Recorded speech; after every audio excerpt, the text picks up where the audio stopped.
I remember the exact moment it happened. The weight of betrayal crashed into me like an unforgiving tide, relentless and suffocating. I stood there, frozen, staring at the document in my shaking hands. My name was missing. My bank accounts, empty, my business, signed away. My life's work, gone. The air in the courtroom was thick with tension. Every heartbeat pounded against my ribs as the judge's voice echoed through the hall. I had prepared for this moment. I had spent sleepless nights planning, waiting, ensuring that he would pay for what he did. But when I looked at him, seated there with that smug grin, believing he had won, I felt it again. That rage, the kind that swallows you whole. Months earlier, I had trusted him. James Carter, my business partner, my best friend, a man I would have given my last breath for. We built everything together, every late-night meeting, every risk, every success. We fought for it, side by side, or so I thought. That day, when the betrayal revealed itself, was an ordinary morning. Sunlight filtered through my office window, casting long golden streaks across my desk. I remember smiling, drinking my coffee, checking my emails.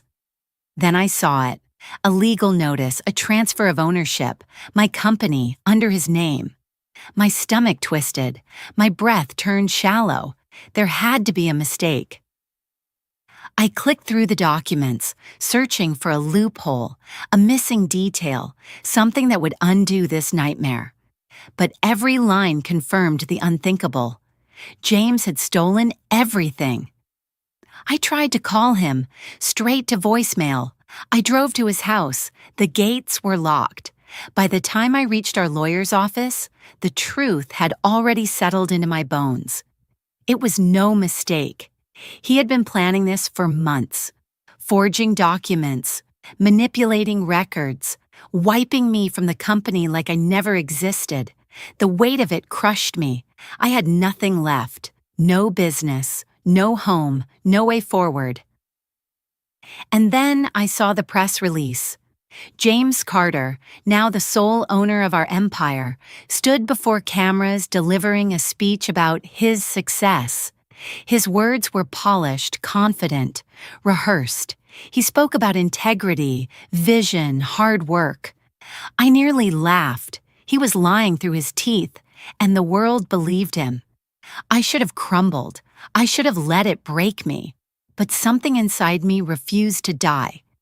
I stared at his face on the screen, listening to his words, and I made a decision.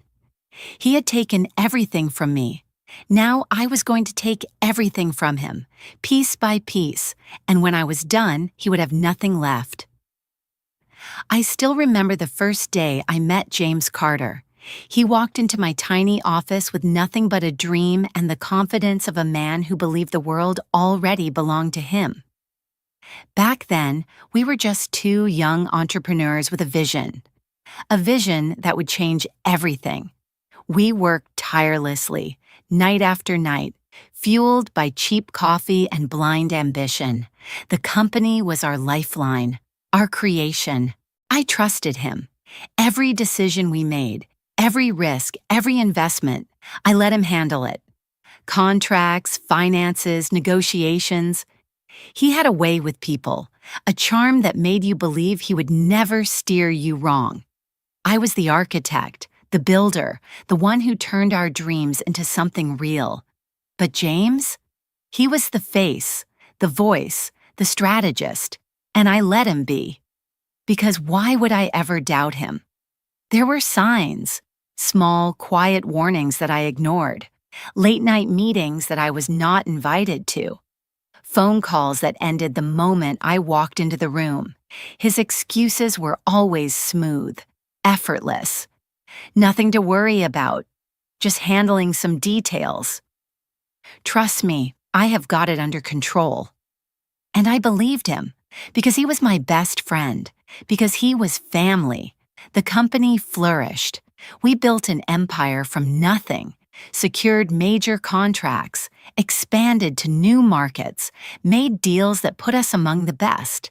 Everything we had ever dreamed of was finally happening, but success changes people.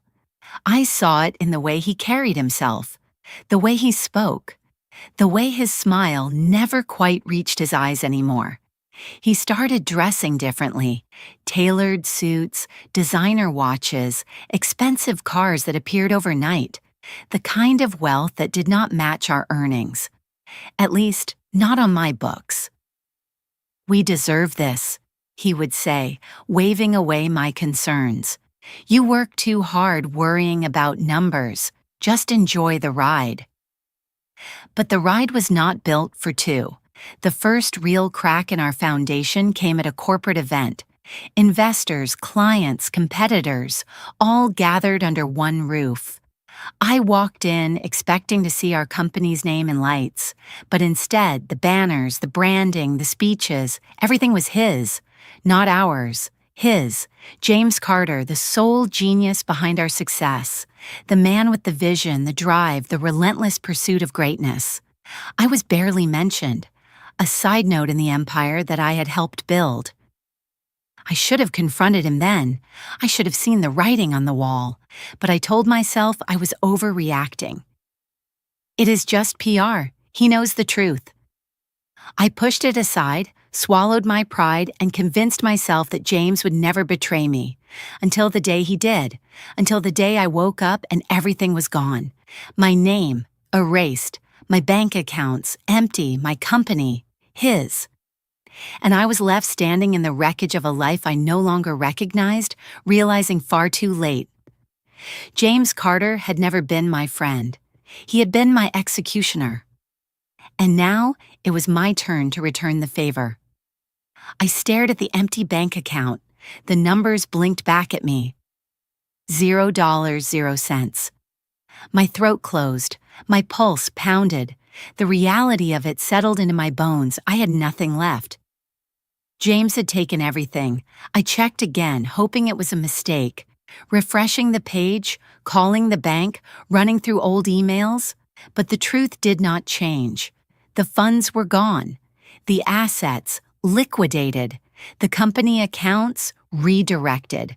I was locked out of everything. I had spent 15 years building that empire. I had sacrificed my youth, my health, my relationships, every waking hour devoted to turning an idea into something real. And in a single stroke, James had wiped me from existence. I stumbled back from my desk, my vision blurred. The walls felt like they were closing in. I had to breathe. I had to think. But the more I thought, the worse it got. I had lost everything.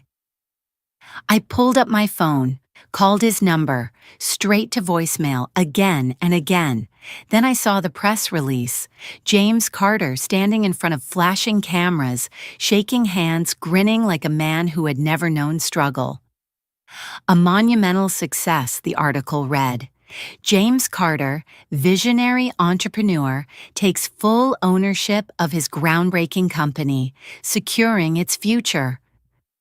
His company.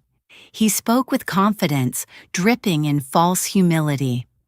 It has been a long journey, but I have always believed in this vision, in the risks I have taken, in the sacrifices I have made. I could feel the walls cracking inside me. Sacrifices? He had stolen it. He had stolen everything. My hands clenched so tightly my nails dug into my palms. Heat crawled up my spine, twisting into something dark, something primal. I wanted to destroy him. I wanted to watch his world burn. But instead, I sat there, paralyzed. The next few days passed in a blur. I barely ate. I barely slept. Every hour was a cycle of rage, regret, and helplessness. I pored over legal documents, trying to find a way, any way, to undo what he had done. But the signatures were there. My name had been forged, the documents airtight. He had planned this for years, and I had let him. I could not go to the police. The lawyers I reached out to all said the same thing. Without hard proof, without financial backing to fight in court, my chances were slim. I was drowning, and James? He was thriving. Lavish parties, exclusive events, magazine covers. He basked in the spotlight, celebrated as a self-made genius. I watched from the shadows, hollow and invisible. Then came the final blow. A letter, my home, foreclosed. I stood at the doorstep as men in suits changed the locks. The house where I had built my life, where I had spent nights dreaming of success. It was no longer mine. I had nowhere to go. I walked through the city, aimless, numb. The same streets that once felt like mine now swallowed me whole. I had gone from a man of power to a ghost. James had won. And for a moment, I thought about letting it all go. I thought about disappearing, about fading into nothing. But then something shifted.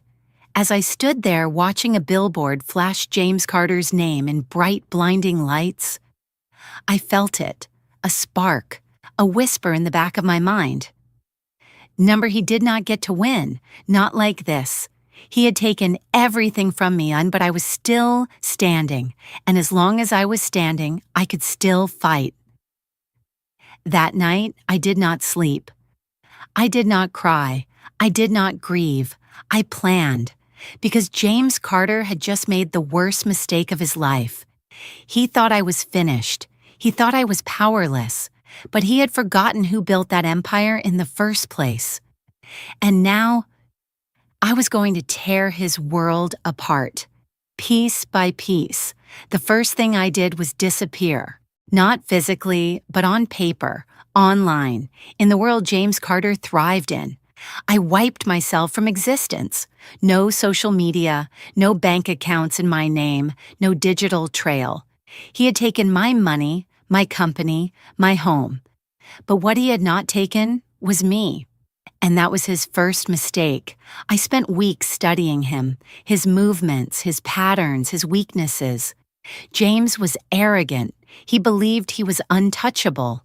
He had become drunk on the success he had stolen, convinced that the world would never see him for what he truly was. But I saw him, and I knew exactly where to strike. I started small, a whisper here, a suggestion there. I reached out to old investors, former colleagues, people who had once trusted me, not him. I fed them doubts. Have you noticed discrepancies in the reports? James has been moving money around, offshore accounts, hidden transactions. Check your statements. You might be surprised at what you find. And just like that, the first cracks began to form. But whispers were not enough. I needed proof. So I did what James never expected. I broke into my own company. Late at night, dressed in a uniform that no one looked twice at, I walked through the halls of the empire I had built. My empire. Offices had changed, staff had shifted, but the foundation, still mine. And in James's office, hidden in a safe behind the wall, was exactly what I needed. Bank statements, wire transfers, names, deals that were never meant to be seen. James had not just stolen from me, he had been stealing from everyone, investors, shareholders, partners. Millions siphoned into accounts that were never disclosed. I copied everything, every file, every transaction, and then I walked out the same way I came in, unseen. The next morning, whispers turned into murmurs. Murmurs turned into voices. Voices turned into chaos. Reports leaked, transactions exposed. Suddenly, James Carter's name was no longer being spoken in admiration, but suspicion. And I was just getting started. I fed more to the fire. Anonymous emails to journalists, a tip to a financial watchdog, screenshots, evidence, records, all irrefutable. James started to sweat. His interviews became tense, his public appearances less frequent. And then the real blow landed, a lawsuit. One of his biggest investors, furious at the discrepancies, filed a case against him. More followed. The empire he had stolen was crumbling from the inside. I watched from the shadows, unseen, unheard, as James Carter, the man who had taken everything from me, began to fall, and soon I would be there to push him over the edge. James Carter sat at the head of a long, polished conference table. His jaw was clenched. His fingers drummed anxiously against the wood. Across from him, his legal team whispered in hushed tones, their faces tight with concern. He had spent the past decade controlling every room he walked into. But today, he controlled nothing. The walls were closing in. I watched from the back of the room, unseen, as the board members, once his strongest allies, turned against him. James, the numbers do not add up. We have been reviewing the financial statements. These offshore accounts, what exactly are they funding? The SEC is investigating. We need full transparency. He stammered. His voice lacked the usual confidence, the effortless charm that had once made him untouchable. This is a misunderstanding. Someone is feeding you false information. I have always been upfront. But no one believed him anymore, because I had made sure the evidence spoke louder than his words. His CFO, a man who had been blindly loyal to James for years, slid a folder across the table. We ran an independent audit. James, this is fraud. Wire transfers under shell companies, unaccounted withdrawals, private acquisitions in your name using our money. The room fell silent, and for the first time, James Carter had no response. His downfall had begun, but I was not done. As he sat there, his world crumbling around him, his phone buzzed. His assistant rushed in, face pale. She whispered something into his ear. His expression shifted from anger to fear. The headlines were spreading like wildfire. James Carter under investigation for financial fraud. SEC probes business mogul.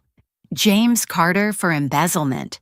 Former investors demand legal action against James Carter. He grabbed his phone, his hands shaking. He dialed a number, his lawyer, his PR team, someone who could fix this. But there was nothing left to fix. The empire he had stolen was collapsing from the inside, and I was there to watch it burn. The lawsuits would bankrupt him. The investors would abandon him. The government would bury him in legal battles for years. James Carter, the man who took everything from me, was finished. And the best part? He never even saw it coming. James Carter walked into the courtroom, his once pristine suit wrinkled, his shoulders hunched. His arrogance was gone, his confidence shattered. The cameras that once adored him now hunted him like prey. Flashing lights, murmurs of reporters, whispers of disgrace. The world knew. He had spent years crafting his perfect image, a self-made mogul, a business genius, a visionary. But now, he was nothing but a thief. I sat in the back, unseen, as the judge read the charges. Fraud, embezzlement, grand larceny. Each word was a weight dragging him deeper into the abyss. James gripped the table in front of him, his knuckles white. He glanced around, searching for allies. Supporters, someone who would stand by him. But he was alone, just like he had left me. His empire was gone. The board had stripped him of power. The lawsuits had drained his accounts. His assets were seized. He had nothing. I watched as his lawyer whispered urgently in his ear. A plea deal, a last chance to salvage what little remained. James hesitated, his lips pressed together. His eyes flickered with something I had never seen in them before. Fear. Then, the moment I had been waiting for, the judge spoke. James Carter, given the overwhelming evidence against you, this court finds you guilty on all counts. You are hereby sentenced to—" His face crumbled. His breath caught. The weight of justice had finally come crashing down. I stood. The trial was over. The revenge was complete. James Carter had taken everything from me. But in the end, I had taken everything from him. As I walked past him, he lifted his head. Our eyes met. There was no anger left in his gaze, no arrogance, no smugness, just defeat. I leaned in just enough for him to hear me. "You should have killed me when you had the chance." And then I walked away, a free man, because unlike James Carter, I never needed to steal to win. Comment, like, and subscribe.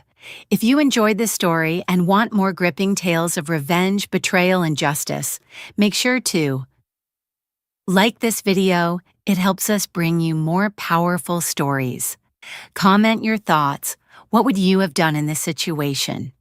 Subscribe and turn on notifications so you never miss a new story. Justice is best served cold, and there are many more stories to tell. Stay tuned.